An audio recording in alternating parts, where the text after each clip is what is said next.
नमस्कार मित्रांनो, तुम्हा सगळ्यांचं पुन्हा एकदा माझ्या यूट्यूब चॅनलवर मी मनापासून स्वागत करते।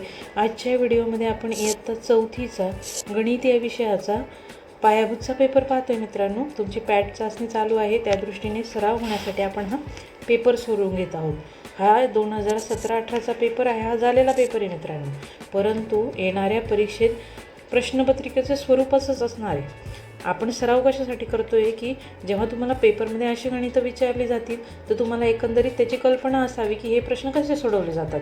पेपर पॅटर्न सेम असणार आहे, हा तुमच्या सिलेबसवर आधारित पेपर आहे मित्रांनो, त्यामुळे व्हिडिओ काळजीपूर्वक बघा, शेवटपर्यंत पहा, प्रश्नांच्या उत्तरांचा नीट अभ्यास करा आणि लक्षात ठेवण्याचा प्रयत्न करा। जर असेच प्रश्न तुम्हाला आले तर त्याची तुम्हाला उत्तरं लिहिता येतील। चला तर मग व्हिडिओला सुरुवात करूया। बघा, पहिला प्रश्न आहे, काय आहे, संख्या अक्षरातल्या, काय संख्या आहे 653, ती अक्षरात लिहून घ्यायची 653। ब संख्या अंकातली ह्या 539, या पद्धतीने 539 लिहून घ्यायचे। बघा, 8412 या संख्येतील अधोरेखित अंकाची स्थानिक किंमत लिही। आपल्याला 4ची किंमत लिहायची, 4 हा शतक स्थानावर आहे, त्याच्यामुळे त्याची किंमत होईल 400। बघा, ड आहे, बेरीज करा। बघा, 345 अधिक 203, तर 5 आणि 3 झाले 8, 4 अधिक 0 झाले 4, 3 अधिक 2 झाले 5, वजाबाकी करा। बघा, 857 मधून 524 वजा करायचे। बघा, 7तनं 4 गेले उरले 3, 5तनं 2 गेले उरले 3, 8तनं 5 गेले उरले 3, उत्तर आलं 333। गुणाकार करा, 93 गुणिले 3, बघा 3 त्रिक 9 आणि 9 त्रिक 27, उत्तर आलं 279। प्रश्न दुसरा पहा, विस्तारित रूपात संख्या लिहा। संख्या काय आहे मित्रांनो, 81025। मग बघा, 80 0 अधिक 20 अधिक 5 असं विस्तारित रूप तुम्ही लिहायचे। वजाबाकी करा।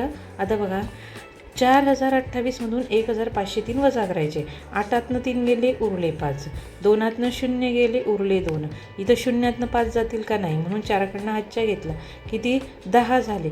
10तनं 5 गेले उरले 5, 4 आणि 1 हातच्या इकडे दिला, म्हणून उरले 3, 3तनं 2 गेले, 3तनं 1 गेले उरले 2, उत्तर आलं 25। क बघा, एका खोक्यात औषधाच्या 24 बाटल्या आहेत, अशा 215 खोक्यांमध्ये एकूण किती बाटल्या असतील। बघा, मग खोक्यातील बाटल्या किती आहेत 24, एकूण खोकी किती आहेत 215। काय करायचं आहे, गुणाकार करायचं आहे मित्रांनो। जेव्हा तुम्ही हा गुणाकार सोडवणार, आता तुमचा 24चा पाढा पाठ नसेल तर मग काय करायचं, एकेका संख्येने गुणायचं। मग बघा, 24 अगोदर 4ने 215ला गुणू, नंतर 2ने 215ला गुणू। बघा, 4 पंचे 20, 0 ह्याच्याला 2, 4 1 4, ह्याच्याचा 2 झाले 6, 4 दुने 8, इथं 0 ठेवायचं। बघ, 5 दुने 10, ह्याच्याला 1, बे 1 बे आणि ह्याच्याचा 1 3, बे दुने 4। आता काय करणार, यांची बेरीज करणार, 0 6 8 आणि 3 11, ह्याच्याला 1 4 आणि ह्याच्याचा 1 5, 51 60 आपलं काय असेल उत्तर असेल। ड प्रश्न का, भागाकार करा। बघा, 86ला 7ने भागायचे। मग बघा, 7 1 7, 8तनं 7 गेले उरले 1, वरून हा पण खाली 6 घेतला, झाले 16, 7 दुने 14, कारण 21 मोठे होतील, म्हणून 16तनं 14 गेले उरले 2, आपला भागाकार आला 12 आणि बाकी उरली 2। आता बघा, सोहमकडे 360 रुपये आहेत, त्यात 20 रुपयाच्या 8 नोटा आहेत, उरलेल्या नोटा 50 रुपयाच्या आहेत, तर त्याच्याकडे 50 रुपयाच्या किती नोटा आहेत। आता बघा, 20 रुपयाच्या नोटांची एकूण किंमत किती होईल। आता एकूण तिच्याकडे किती पैसे आहेत 360, त्याच्यामध्ये बघा 20 नोटा किती आहेत त्या 8, म्हणजे त्यांची किंमत किती झाली 160 रुपये। उरलेली रक्कम किती झाली, आता 360मधनं 160 गेले उरले 200, मग 50 रुपयाच्या नोटांची संख्या किती, मग 200मध्ये 50 रुपयाच्या किती नोटा बसतील, तर इथं काय केलं आहे 200 गुणिले 50 भागीला घेतला आहे मित्रांनो, बरोबर। आता बघा, 50 चोक 200 होतील, बरोबर की नाही। 50च्या किती नोटा असणार आहेत, मग 4। आता बघा, 13 नोव्हेंबरपासून त्या महिना अखेरपर्यंत दररोज 2 लिटर दूध घेतले तर एकूण किती दिवस दूध घेतले। आता बघा, नोव्हेंबर महिन्यात एकूण असतात 30 दिवस, बरोबर। 13 तारखेपासून 30 तारखेपर्यंतचे दिवस। आता बघा, 30 वजा 13, बरोबर, अधिक 1, तर किती दिवस होतात ते 18, बरोबर, कारण आपल्याला 13 तारखेचा पण दिवस धरायचा आहे मित्रांनो, म्हणून एक आपण इथे मिळवला आहे। मग 18 दिवस दूध घेतले। प्रश्न 3 पहा, गणपतरावांना स्वतःच्या शेतामधली भाजी विकून 25,750 रुपये आणि फुले विकून 13,800 रुपये मिळाले, तर त्यांना एकूण रक्कम किती मिळाली। सरळ सरळ काय करायची मित्रांनो, बेरीज करायची। 25,750 अधिक 13,800, तर त्याची एकूण रक्कम होते 39,550. बघा पुढे दिलेल्या आकृतीतील रेखांकित भाग दर्शवणारा अपूर्णांक लिहा. बघा आकृतीचे एकूण भाग किती आहेत? 8. त्याच्यापैकी किती भाग रंगवलेले? 2. मग हा अपूर्णांक तयार झाला काय? 2/8. आता बघा 3 किलोग्रॅम 250 ग्रॅम म्हणजे किती रे? आपल्याला माहिती बघा 1 किलोग्रॅम म्हणजे किती रे? 1000 ग्रॅम. मग 3 किलोग्रॅम म्हणजे किती रे? 3000 ग्रॅम. आणि वरचे हे 250 म्हणजे ते किती होते? 3250 ग्रॅम. प्रश्न पहा, अपूर्णांकाचं वाचन शब्दात लिहा. 5.207. पुढं बघा एका पोत्यात 32 किलोग्रॅम गहू आहे, तर अशा 85 पोत्यात किती किलोग्रॅम गहू बसणार आहे? बघा एका पोत्याचे वजन किती आहे? 32. पोत्यांची संख्या किती आहे? 85. काय करणार? गुणाकार करणार. बघा आता बघा 2 आणे अगोदर 85 गुणू, नंतर 3 आणे 85 गुणू. आपण इकडे लिहून घेऊ बघा 85 गुणिले 32. 5 दुने 10, 10शी 0, हातच्याला 1, 8 दुने 16, 16ने 17, इथं 0 ठेवला. 5 त्रिक 15, हातच्याला 1, 8 त्रिक 24 आणि हातच्याचा 1, 25. आता यांची काय करणार बेरीज? 0, 7 आणि 5 12, हातच्याला 1, 5, 6 आणि 1 7, 2 जसा तसा किती? बघा 2720 किलोग्रॅम गहू त्या पोत्यांमध्ये बसतील.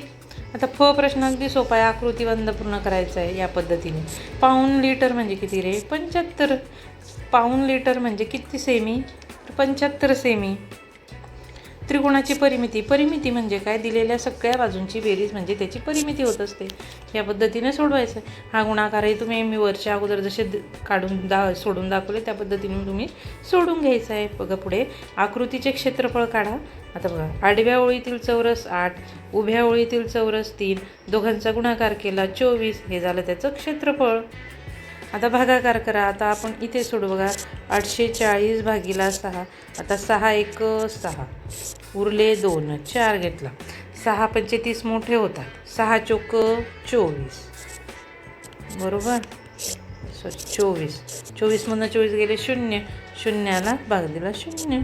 किती? 6चा किती भागाकार आला? 140. हा काय असेल आपला भागाकार.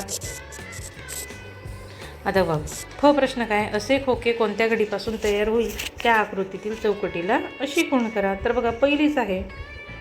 5वा प्रश्न काय आहे? प्रभाकरने 42,500 रुपयांना संगणक व 18,650 रुपयांना प्रिंटर घेतला, तर त्याने प्रिंटरपेक्षा संगणकासाठी किती रुपये अधिक दिले? बघा संगणक महाग आहे, प्रिंटर स्वस्त आहे, म्हणून 42,500 मधून 18,650 वजा केले. बघा 0तनं 0 गेले 0, 0तनं 5 जाणार नाही म्हणून इकडनं हातचा घेतला. इथं झाले 10, इथं 4 शिल्लक राहील. 10तनं 5 गेले 5, इथं 4तनं 6 जातील का? नाही जाणार, मग इकडनं हातच्या घेतला. झाले 14, 14तनं 6 गेल्यावर उरले 8, याने एक हातच्या इकडं दिला म्हणून इथे 1 उरला. परत 1तनं 8 जाणार का? नाही, इकडनं हातच्या घेतला. झाले 11, 11तनं 8 गेले उरले 3, 4ने एक हातच्या इकडं दिला म्हणून उरले 3, 3तनं 1 गेले उरले 2.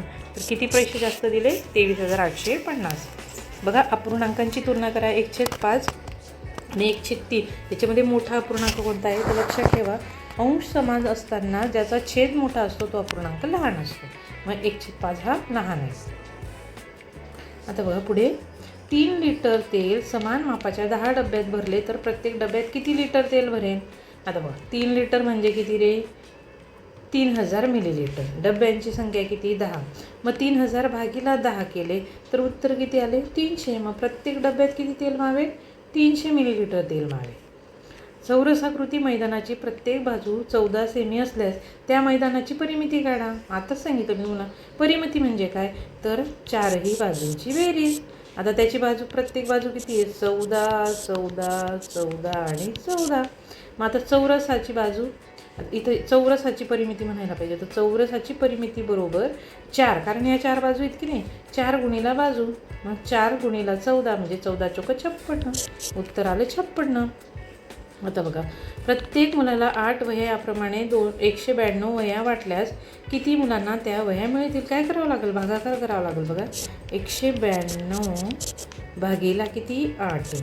बघा 8 1 8, 8 दुने 16, 8 24 मोठे होतील. 19मधून 16 गेले उरले 3, 2 ठेवला. 8 चोक 32, बरोबर. उरले 0 0. तर किती? 24 मुलांना वह्या मिळतील. आता पुढचं बघा चित्रलेखातील द्राक्षापेक्षा आंबे आवडीने खाणाऱ्या मुलांची संख्या कितीने जास्त आहे? आणि एक मुलगा म्हणजे किती रे? हे चित्र म्हणजे 12 मुले असं त्यांनी प्रमाण दिलेलं आहे ते. मग आता बघा, आंबे खाणारे किती आहेत? 12 बार 12 2 24 12 36 12 चौकडे 12 पंचे 60. आणि द्राक्ष खाणारे 12 बार 12 2 24 12 36 12 चौक 48. बरोबर, 60 वजा 48 उरले 12. बरोबर. चला तर मित्रांनो, या पद्धतीने आपण हा पेपर सोडून घेतला आहे. असेच प्रश्न तुम्हाला परीक्षेत विचारले जाण्यात येईल. याचा सराव करा, व्हिडिओ काळजीपूर्वक पहा, प्रश्न नीट समजून घ्या. असेच जर तुम्हाला प्रश्न अगदी बेसिक आहे मित्रांनो. गुणाकार, भागाकार, वजाबाकी आणि बेरीज काही अवघड नाही आहे. ज्याचा अभ्यास चांगला असेल त्याला सहज म्हणजे खूप आउट ऑफ मार्क मिळतील. चला तर मित्रांनो, व्हिडिओ पाहिल्याबद्दल तुम्हाला सगळ्यांचे खूप खूप धन्यवाद आणि तुम्हाला येणाऱ्या परीक्षेसाठी खूप साऱ्या शुभेच्छा.